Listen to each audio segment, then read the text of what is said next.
Tadi kan saya matur bahwa saya ini pernah ngaji dengan Habib Jindan ketika beliau mengawal Habib Umar bin Hafid di Surabaya. Di antaranya, la yara min amalina syai'an. Jangan sampai kemudian ketika kita berkesempatan melakukan hal baik, kemudian kita merasa memiliki kelayakan untuk melakukan hal tersebut. Dan di situ itu kenapa saya ingat? Karena di situ itu ada satu keterangan dari Habib Jindan yang tidak pernah tergambar dalam pikiran saya bahwa beliau akan mengatakan itu. Habib Umar itu ngasih tambahan begini, seingat saya, dan ingatan saya lumayan, tidak ada di kitab itu, ini dawuhnya Habib Umar. Beliau menjelaskan bahwa kuncinya tasawuf ada di babul ikhlas. Yang paling menarik dari apa yang disampaikan oleh Habib Jindan adalah cara menerangkannya. Ketika Habib Umar menjelaskan panjang lebar, walhasil siapapun dari kita tidak melatih diri untuk ikhlas, tidak melatih diri untuk kemudian menghilangkan rasa ujub, merasa paling baik, maka tidak akan pernah menemukan cita rasa taqarrub kepada Allah Subhanahu wa taala.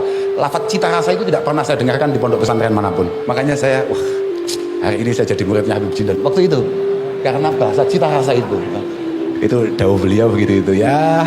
Pokoknya saya dengan sama lah, sama-sama jamaah yang paling enggak nanti punya potensi untuk meminta dan mengemis syafaat beliau di hadapan Allah Subhanahu wa taala. Alhamdulillah wa syukurillah wa salatu wassalamu ala rasulillah Sayyidina wa maulana Muhammad ibn Abdullah wa ala alihi wa sahbihi wa mawalah amma ba'd. La hawla wa la quwata illa billah. Rabbi shrah li sadri wa yassir li amri wa hlul 'uqdatam min lisani yafqahu qawli ya Rabb. Yang kami muliakan sahibul majlis, khadimul majlis Habib Jindan dan segenap keluarga, ada saudara kami Tuan Guru Bajang dan semua hadirin minas sadah al-alawiyin dan juga teman-teman jamaah semua. Alhamdulillah ala kulli hal kami bisa silaturahim. Moga-moga menjadi silaturahim yang makbulah masmuah indallah subhanahu wa ta'ala. Kami bisa sowan ke sini sebetulnya lebih kepada ya saking saya pengen banget memang sowan ke beliau, karena kami hanya biasanya bertemu di beberapa acara-acara. Alhamdulillah Allah subhanahu wa ta'ala takdirkan kita bisa ketemu.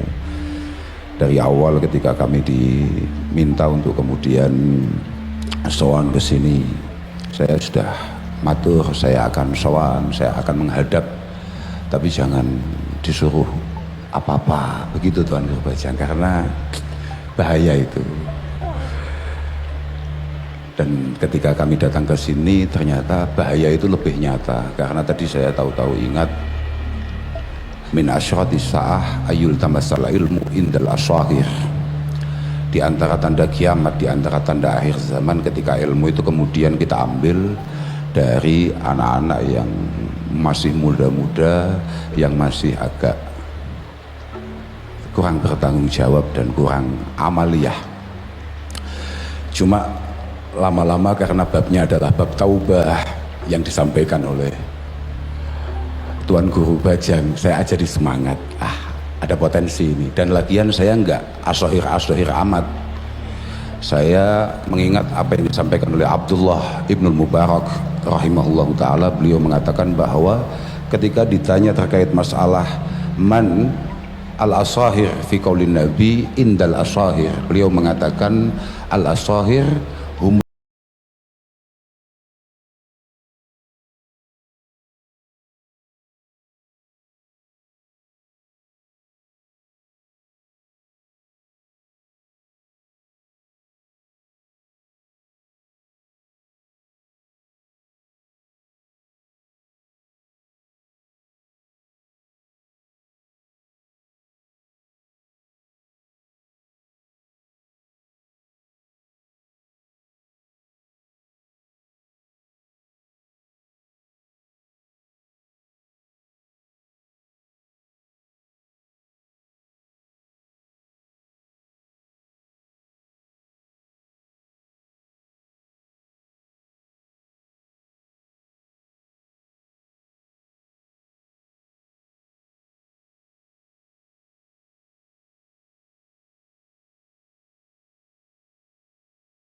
Ya memang begitu. Fihi adamu dzauq minal qurbah, dalam hatinya tidak akan pernah merasakan cita rasa daripada kedekatan dengan Allah Subhanahu wa taala. Ah itu dawuh beliau begitu itu ya. Pokoknya saya dengan jenengan sama lah, sama-sama jamaah yang paling enggak nanti punya potensi untuk meminta dan mengemis syafaat beliau di hadapan Allah Subhanahu wa taala. Oh, gitu aja sudah, enggak ada. Sudah kan, sudah ini sudah hampir maghrib kan, sudah selesai saya. Yang penting begitu saja, yang penting moga-moga kita ini benar-benar diberi keistiqomahan oleh Allah Subhanahu wa taala. Kita ini insyaallah banyak sekali kesalahan kita, banyak sekali kekurangan kita, ilmu kita cingkrang, kemauan kita lemah. Al ilmu wal amal tawaman wa ummuhuma ulul himmah. Mohon maaf ini, mohon maaf. Mumpung ingat ini, mumpung ingat lagi itu di antara subuh itu. Saya ini kalau ngaji kan setengah-setengah ya, tapi lumayan lah. Daripada jenengan-jenengan wajahnya kayaknya lebih meyakinkan saya. Mohon maaf ini. Lega artinya saya perhatian betul dengan apa yang disampaikan oleh Habib Jindan pagi itu. Di antara nasihat yang saya ingat, karena itu langsung menyentuh saya waktu itu adalah betapa Habib Umar memastikan kita para santri, kita yang sok-sokan menjadi orang yang bergelut dengan keilmuan, bahwa yang bagi tal'ibil ilmi ayyadaniya bi'aini qalbi ma yazidu fi quwwati imanihi fi dinihi wa quwwati yakinihi wa qurbihi min rabbih. Insyaallah bahasanya begitu. Sudahlah, saya kalau bilang insyaallah nggak mungkin salah itu. Sudah, tenang aja saudara. Sama nggak usah ragu untuk itu. Bukan itu yang paling penting. Artinya begini, santri itu harus setiap hari meningkatkan kualitasnya untuk kemudian bagaimana kita supaya lebih mantap, lebih yakin, lebih iman kepada Allah Subhanahu wa taala. Terus mencari tahu bagaimana kita ini bisa lebih dekat dengan Allah Subhanahu wa taala. Tapi bukan itu yang menyentuh saya. Yang menyentuh saya adalah wa yura'iya halahu fi ilmihi ala qadri fahmihi wa maqamihi. Itu dawuhnya Habib Umar. Dan sangat penting jenengan jangan ngoja ngaji saja. Jenengan jangan hanya sok-sokan ikut majelis saja, tapi kemudian tanpa pernah muhasabah, kalau bahasanya Tuan Guru Bajang tadi, tanpa pernah kemudian mengaca sebetulnya dari sekian banyak pengajian yang saya ikuti, kira-kira seberapa persen yang sudah saya amalkan di sana. Seberapa banyak ilmu ini kemudian menambahkan khasyah kita kepada Allah Subhanahu wa taala, menambahkan rasa takut kita. Karena Al-Imam Al-Ghazali mengatakan hakikatul fiqhi ma waqa'a fil qalbi. Belajar ngaji, ikut majlis, itu hakikatnya adalah apa yang kemudian benar-benar merasuk dalam hati kita. Summa dhahara 'alal lisan, kemudian mampu mengatur apa yang terlontar dari mulut kita, apa yang kemudian bisa kita tampilkan dari perbuatan kita. Fa'afadal amal, karena ilmu harus sebanding lurus, segaris lurus dengan amal. Fa'afada amal wa awrasa al khasyata wa taqwa. Dan yang paling penting adalah pada ujungnya mampu membuat kita semakin lebih bertakwa, semakin lebih takut kepada Allah Subhanahu wa taala. Maka kala itu Habib Umar menutup dawuhnya dengan manizdada ilman walam yazdad huda lam yazdad minallahi illa bu'da. Siapapun di antara kita semakin banyak ilmunya tapi mohon maaf semakin jauh dari amal yang mungkin bisa kita lakukan, maka wah itu masalah betul. Itu masalah betul, karena lam yazdad minallahi illa bu'da, itu naudzubillah min dzalik. Apalagi nih yang mau saya omongkan, sudahlah, penting itulah pokoknya. Pokok ngaji saja. Kita ngaji siapapun, karena kullu ibadatin kasalah wa shaum wa zakah furidat fi waqtin duna waqtin. Tapi wa talabul ilmi itu fardun ala kulli awqati wal halat. Apapun saya tetap punya dalil, walaupun saya mungkin kurang amal banyak ngaji, saya tetap punya dalil, nggak kayak jenengan. Saya punya dalil, karena apa? Berbeda dengan ibadah-ibadah konvensional yang lain, semisal kayak puasa, kayak sholat, kayak zakat, ngaji itu tidak ada waktunya. Ngaji itu selalu, ngaji itu istifadah itu harus selalu dilakukan. Dan ngaji itu semuanya. Ya kayak yang saya ceritakan tadi, bahwa ketika saya ngaji di hadapan Habib Umar itu, yang kemudian dijelaskan oleh Habib Jindan betapa pentingnya ngaji di semua bidang. Ingat nggih, ini terakhir ini. Qad ihtamma dinuna bil ilmi a'dhama ihtimamin. Agama kita ini pondasinya memang ilmu. Itulah kenapa kemudian Al-Imam Ibnul Qayyim mengatakan inna syariah mabnaha wa asasuha al-hikam wa masalihil ibad fil ma'ashi wal ma'ad. Pondasinya adalah al-hikam. Hikam itu apa? Kesaktian. Enggak. Itu murad yang salah. Ilmu hikmah. Enggak. Sama lihat di tafsir-tafsir itu. Sama lihat. Misalnya yang paling sering, paling populer aja misalnya kayak tafsir Jalalain. Sama coba lihat. Kata-kata al-hikmah itu maknanya apa? Al-hikmah itu makana minal ahkam. Kata Imam Asy-Syafi'i, Al-Quran wa sunanun Nabi sallallahu alaihi wasallam al-hikmah. Hikmah Pak. Hikmah itu adalah kandungan Al-Quran dan sunnah-sunnah nabawiyah dari Rasulullah sallallahu alaihi wasallam. Itu hikmah. Pondasinya keilmuan Pak. Pondasinya keilmuan. Nyatanya yaqulullah fi awwali ma anzal iqra bismi rabbikal ladzi khalaqal insana min 'alaq. Iqra wa rabbukal akram alladzi 'allama bil qalam. Ketika Allah Subhanahu wa taala meminta kita untuk coba mengetahui, mendalami, menghayati siapa Tuhan itu, Allah kasih clue dua. Yang pertama adalah pencipta, yang kedua adalah zat yang maha baik, maha dermawan. Dermawan itu apa coba? Alladzi 'allama bil qalam. 'Allama bil qalam. Sama lihat di beberapa tafsir-tafsir yang agak besar ya. Itu ada istilah begini. Fi hadhil ayah amrun lin nabi wa kulli fardin min ummatihi ayyaqra'a wa yata'allama ayya ilmin yakunu lahu naf'un aw li ghairihi fi dinihi wa dunyahu. Kata-kata iqra di awal ayat yang turun itu merupakan satu perintah untuk Rasulullah dan juga masing-masing dari kita semua yang mengaku umatnya ini untuk kemudian membaca dan belajar apapun. Yakunu lahu naf'un aw li ghairihi fi dinihi wa dunyahu, yang kira-kira ada kemanfaatannya. Makanya jangan lelah untuk terus ngaji, terus semangat, terus istiqomah. Istiqomah itu yang sulit. Kalau ngaji sesekali ya insya Allah saya bisa. Tapi kalau saya istiqomah ya mestinya saya nggak jauh-jauh dengan Tuan Guru Bajang. Alhamdulillah saya kurang istiqomah. Tapi lumayan. Kalau saya sangat istiqomah ya nyalon gubernur pantas lah. Kira-kira begitu. Saya mohon maaf, saya terima kasih sekali kepada semuanya, khususnya kepada Habib Jindan, kepada Habib Ahmad. Saya diberi kesempatan untuk kemudian sowan ke sini. Moga-moga sebagaimana tadi disampaikan, saya tadi mau nyampe, saya sudah dengar karena di depan macet. Tapi sebetulnya saya sudah dengar apa yang disampaikan oleh Habib Jindan bahwa alaqah bainana itu kalau basisnya adalah duniawiyah, itu bahaya.